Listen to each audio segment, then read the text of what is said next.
Sandro Marcos, mga kababayan, dawit sa korupsyon sa anomalya sa flood control fund. Yan talaga ang sinabi ngayon ni Senator Amy Marcos, mga kababayan. Dahil kung dati-rati, mga kababayan, di ba ang kanyang sinasabi, ang main actors lang, mga kababayan, ng dyan sa kurakutan sa flood control, ay ang kanyang mga kamag-anak na sina Tambaluslos, mga kababayan, at maging si BBM. Ngayon, mga kababayan, hayagan ang talagang sinabi ni Amy Marcos. Nakabilang si Sandro Marcos sa kurakutan sa flood control fund. At sandamakmak na daw, mga kababayan, ang ebidensya dyan. Panoorin niyo po, ha? Gusto nila tigilan na ang flood control investigations. Gagawin nila ang lahat, mga kababayan, para mapalitan si Senator Alan Peter Cayetano bilang Senate President. Gagawin nila ang lahat. Kasi mabigat na yung ebidensya, limpak-limpak na yung dokumento, ang dami nagpipresenta, at kahit kamag-anak ko, klaro naman na may ebidensya na kay Kahit mga kamag-anak niya. Martin Romualdez, at Alam na natin si Martin Romualdez. kay Sandro. Ayan! Mabuti naman, mga kababayan, at binanggit ni Amy pati si Sandro Marcos dahil mukhang nakakalimutan, mga kababayan, ng marami itong si Sandro Marcos kung ano ang role niya dyan sa Congress. Ang sabi, mga kababayan, eto ang de facto impacto de facto House Speaker dahil yan daw ang nagkukumpas, mga kababayan, ngayon sa Kongreso. Anong sabi ni Pulong? Para dong hari yan si Sandong naninigaw-nigaw, mga kababayan, ng ibang mga kasamahan niyang mga kongresista. Yee! O ayun, maliwanag pa sa sikat ng araw, sinabi ni Amy, kasali ka, Sandro. Marcos, andyan Romualdez, andyan kay Sandro Marcos, andyan rin kay Presidente Bongbong. Marcos. Mag-anak ko to, pero wala tayong magagawa. Andyan Kapatid, pinsan, pamangkin. Not to mention, mga kababayan, yung palaka na sa limpusa lang, mga kababayan. na yung ebidensya. It turns out that Bato was only the beginning of the entire story. Yung pala, Umpisa pa lang more si Bato. importantly, they really wanted to change and get back the leadership of the Senate because there was so much at stake. Nakapusta na pala doon yung CONAS. Kasi ang CONAS, problema my nila, ass. matatalo sa impeachment sa Senado, mananalo pa si VP Sara sa 2028, iditepok na sila. Talaga. At ang kawawa dyan, mga kababayan, hindi naman kawawa, pero deserving talaga. Ay ang si Sandro Marcos, dapat habang buhay na pagkakulong, habang buhay na pagkakabilanggo, mga kababayan. Dahil yan sina Lisa, sina Tambaluslos, malapit na yung mga kababayan Di ba? Yan na ang kanilang mga... Malapit na yung mga kababayang mamatay. Kung pagbabasihan mo, mga kababayan, ang lifespan ng tao. So kung makukulong man sila, mga kababayan, ilang taon na lang. Pero itong si Sandro, hindi pa ito nangangalahati sa kanyang buhay, mga kababayan. At mabubulok yan sa bilangguan habang buhay. Kaya ngayon, ginagawa nila ang lahat, mga kababayan, para hindi manalo si VP Inday. Kaya, ang pag pinag-uusapan, At ayaw na rin lang bumaba. ikasa na ang CONAS. Palitan ng Grabe, no? konstitusyon, dagdagan ng 3 taon ang mga kasalukuyang kongresista Diyos ko, and Lord. extend the term even of the president until 2031. Tapos mag 2031, mga kababayan, maghahanap na naman yan ng ng palusot na para hindi ma-end ang term. Mag-extend na naman. Ang kapal ng pagmumukha, no? Kung sino pa yung pinaka-inutil magserbisyo, mga kababayan, pinakapangit na pamamalakad, di ba? Pag upo ni BBM, grabing korupsyon, bagsak ang ekonomiya, bagsak ang halaga ng piso, bumalik ang kriminalidad. Kung sino pa yung pinakapangit na malakad, mga kababayan, siya pa ang may ganang mag-extend ng term? Kapal ng face! And no elections except perhaps for local positions. The other alternative was also discussed to raise the age for the presidency from 45 to 50 so that the Ay, oo. Kung hindi daw lulusot, mga kababayan, ang charter change. Example, hindi lulusot. Papalitan nila, mga kababayan, na sa 2028, hindi makakatakbo ang below 50. Dahil sa 2028, mga kababayan, hindi pa 50 si VP Sara. Parang 49 pa lang siya, mga kababayan. Grabe talaga itong mga ungas na to, no? would be disqualified. Disqualified. So this is a very high stakes game. It has little Ang or daming plan. nothing to do with Bato. He appears to be just a sidelight.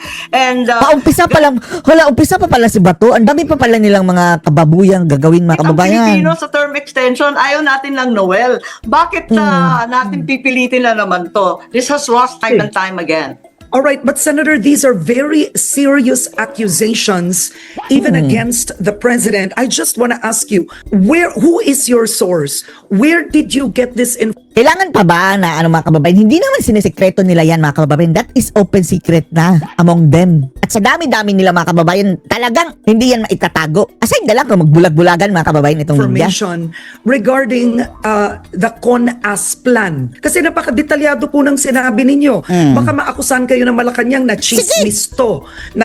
Palagi lang naman nila nang sinasabi mga kababayan na fake news. Pero kung mali yung sinasabi ni Amy, kasuhan nyo si Amy. Kasuhan ninyo. Nag-iimbento kayo ng kwento.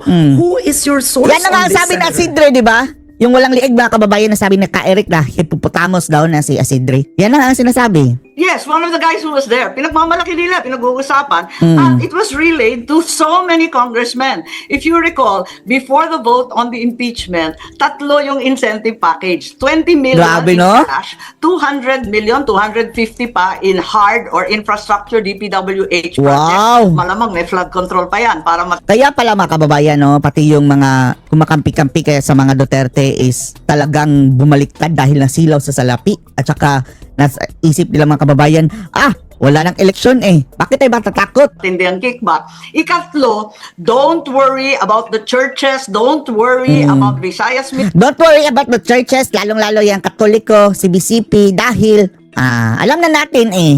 Mindanao and the DDS because there will be no election. Noel ang benta nila. Yun ang part 3 ng kakapal. incentive package. Ang kakapal. Tapos yun nga, gusto nila tigilan na ang flood control investigations kasi mabigat na yung ebidensya, limpak-limpak na yung dokumento, ang dami nagpipresenta at kahit kamag-anak ko, klaro naman na may ebidensya na kay Martin Romualdez, Martin. andyan kay Sandro Marcos, andyan rin kay Presidente Bongbong. Kamag-anak ko to, pero wala tayong magagawa. Andyan na yung Wala ebidensya. tayong magagawa. Pagkatapos yung pinag-uusapan, yung budget na, because July 2027 budget already, and then 2028, alam natin, that's the election budget.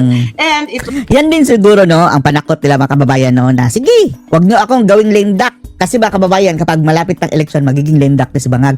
So, para hindi siya ibubuli mga kababayan, nagbabadya siya ng charter change. Ay, nako, Bangag, Bangag, Bangag.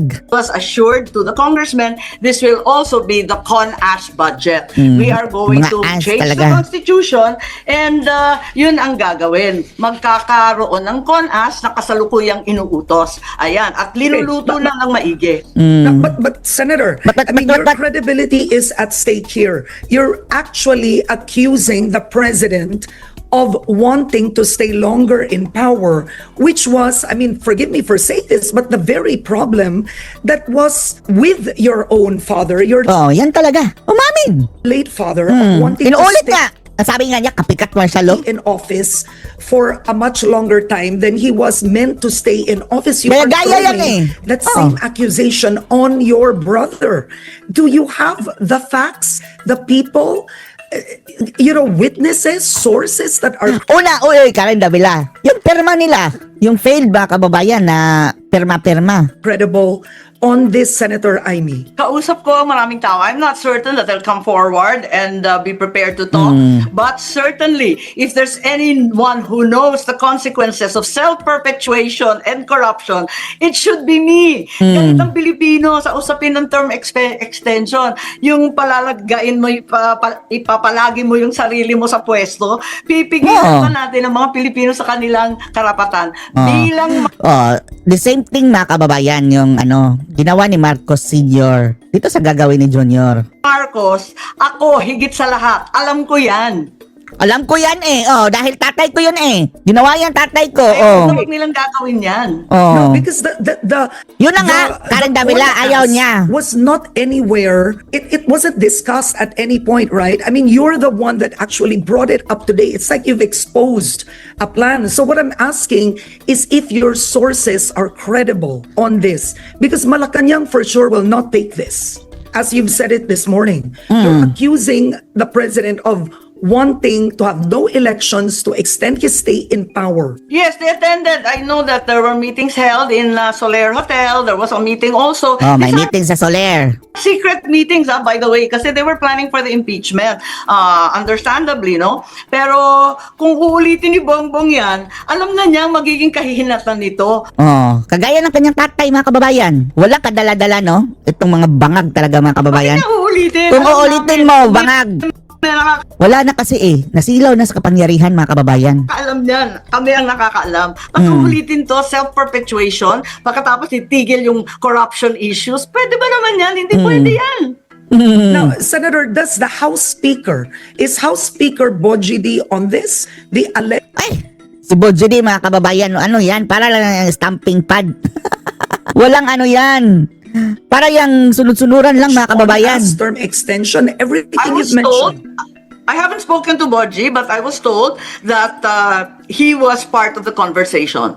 Yes, I was told that clearly he was part of the meeting, as well as the consequent explanations given to the congressmen, who were assured not to worry about all the churches that were very angry, as Sigurado ang magagalit dito, mga kababayan, iglesia. well as not to worry, especially for the Yung Katoliko, mga kababayan, ako, Katoliko ako ha. Wala na tayong maaasahan. Bumangag na ang mga leaders ha. Hindi ang mga miyembro ha, kundi ang mga leaders. Karamihan, mga kababayan, ng simbahang Katoliko.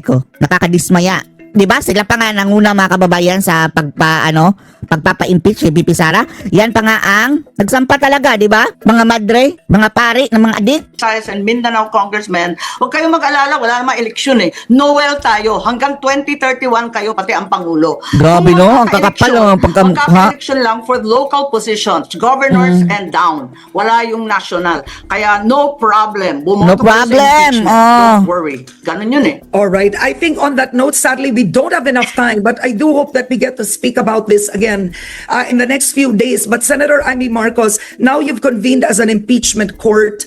You are a known ally of the Vice President. How can the people trust, frankly, Itanong mo rin yan kay kay Virus. At yung sa 11 mga bugok, mga that you kababayan. will be impartial? Yes, I think in an impeachment trial, what we were talking about is justice and not politics. I swore Oh, kung justice talaga, mga kababayan, no? Dapat si Bangag ang naunang na trial. to abide by the Constitution. I was voted in by the Filipino people, and to them, I am loyal. Walang kaibigan, walang partido, walang politika.